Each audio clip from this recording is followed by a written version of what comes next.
tardes.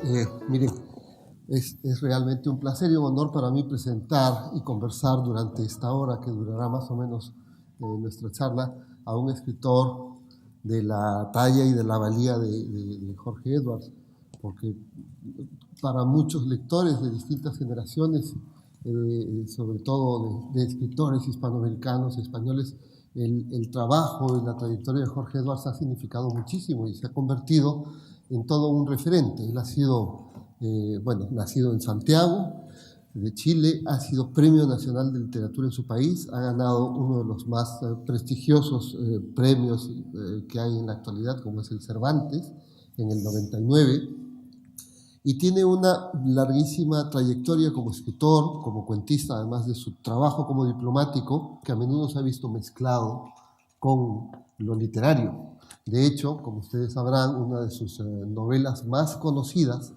uno de sus libros más conocidos es Persona non grata, pero también hay otras novelas que han ido pautando esa trayectoria y han sido una referencia, una fuente de disfrute para muchísimos lectores, como Adiós poeta, que es ese retrato íntimo de un gran poeta como Neruda y amigo que fue de Jorge Edwards, u otros más recientes, como por ejemplo La mujer imaginaria.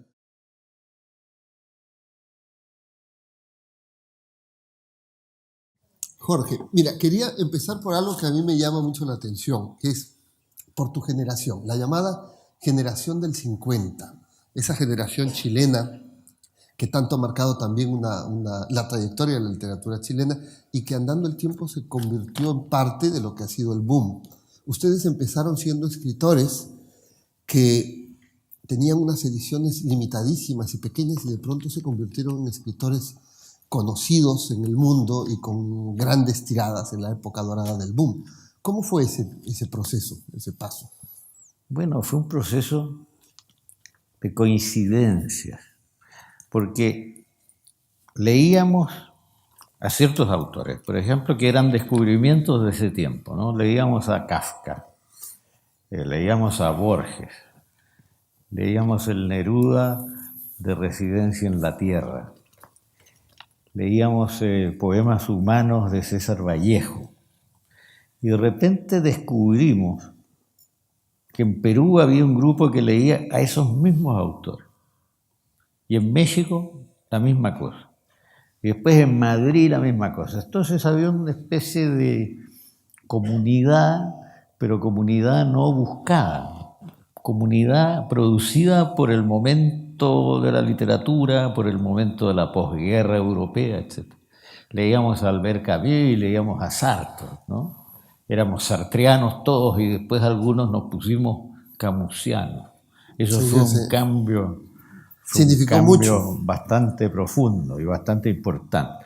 Bueno, entonces, ¿cómo comenzó esto? Yo estuve en una universidad norteamericana con una beca de estudio y llegué a Chile y supe que había aparecido esta historia de una generación rebelde que se llamaba Generación del 50. Fui a un teatro donde se presentaba esta Generación del 50, yo no sabía del asunto, yo venía llegando. Vi que había una polémica impresionante entre un señor que era muy conservador y que consideraba que todos estos tipos escribían estupidismos y barbarismos. Estupidismos y barbarismos. Y había una poetisa frenética y fantástica, pelirroja, que gritaba cosas atroces contra los jefes de la generación del 50. Decía que todos eran unos desgraciados, unos tales por cuales y cosas bastante peores, ¿no? Después me dijeron que me incorporara en la generación del 50, pero yo nunca me sentí muy identificado con esa cosa, porque me parecía muy mediática.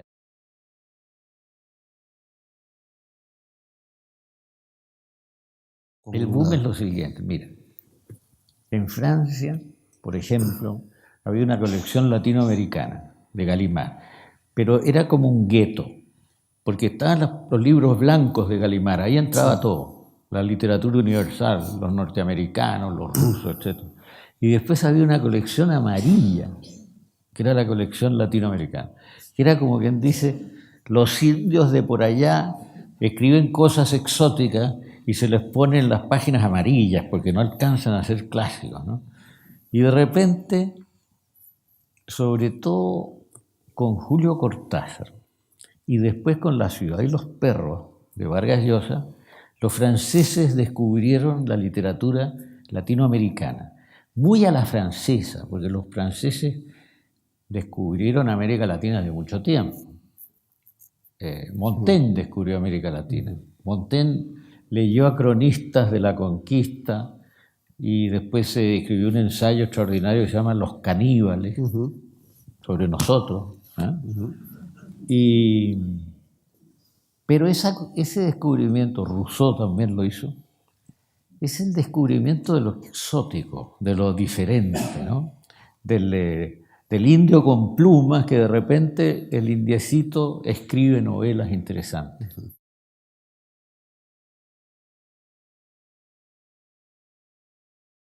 A mí me parece que el primer gran invento en una novela es el invento del narrador. Y eso es el invento no tanto del personaje, sino de una voz, de un tono, con que el narrador cuenta la historia y con que puede dirigirse a los personajes de la historia. Por ejemplo, bueno, hay un caso célebre, ¿no?, que es el caso de La Recherche, de Proust. Proust se demora como 20 años en descubrir el tono que usó en La Recherche. Escribe una novela enorme antes de eso en que el tono no está. Y de repente escribe la siguiente frase: durante largo tiempo me acosté temprano. Longtemps je me suis couché de bonne heure. A partir de ahí está toda la novela. Digamos, tú puedes desarrollar ese hilo y tienes 1000 páginas o 2000 páginas.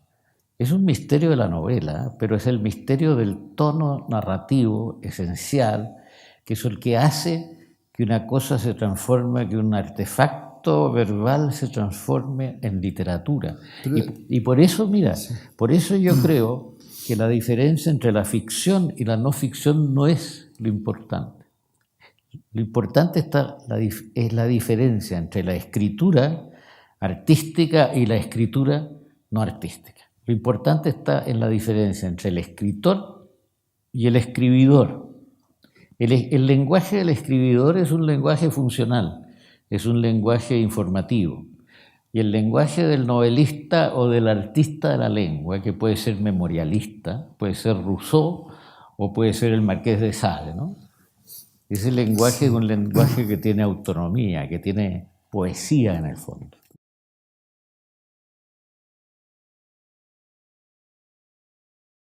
Yo creo que además hay una gran audacia, y como digo, muy sutil, en muchos de tus narradores que rompen un poco el margen habitual al que estamos acostumbrados a posicionar un narrador que está contando desde fuera. Y tú vas, en muchas novelas he ido notando que vas metiendo ese narrador, por ejemplo, en El sueño de la historia. También hay un narrador que se va infiltrando y que deja hablar a los personajes y que a veces incluso comete esa suerte de infidencia de salir y dirigirse al lector, es decir, o en La mujer imaginaria.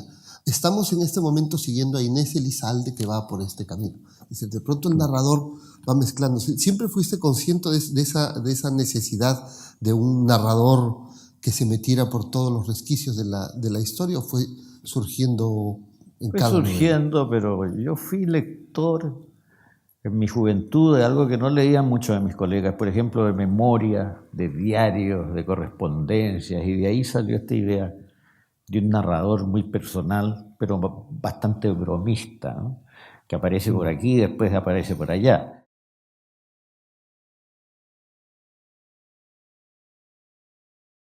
El uso de la memoria en literatura consiste en una mezcla, en una dosificación de la memoria y del olvido. Eso tiene una significación política también, que yo solamente la planteo a veces a distancia y con bastante respeto y cuidado.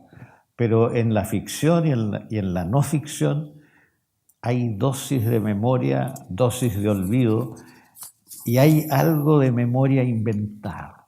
Yo creo que el buen memorialista inventa memoria.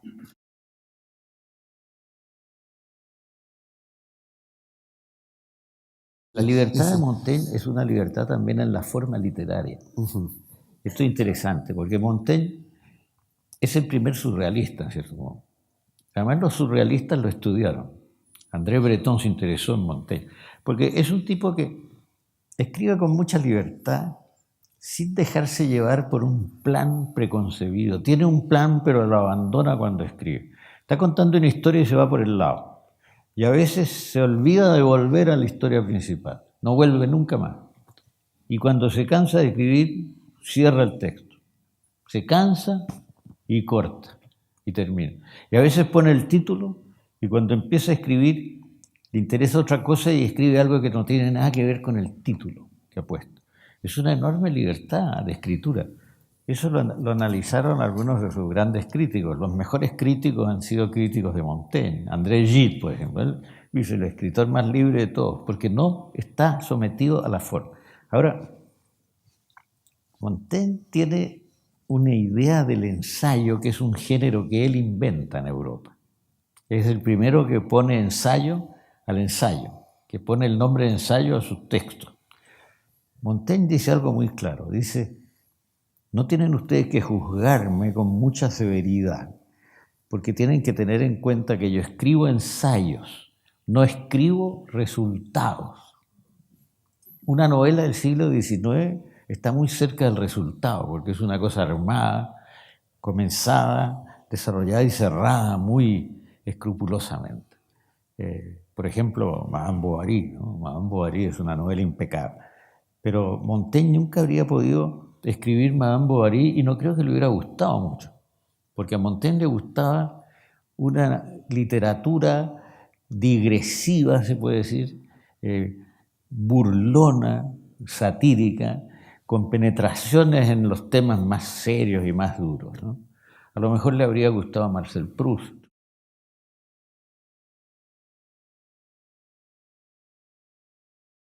Yo creo que la política entró en la literatura de toda mi generación, porque fue una generación que vivió en momentos de gran crisis política, de dramas políticos de todos, ¿no?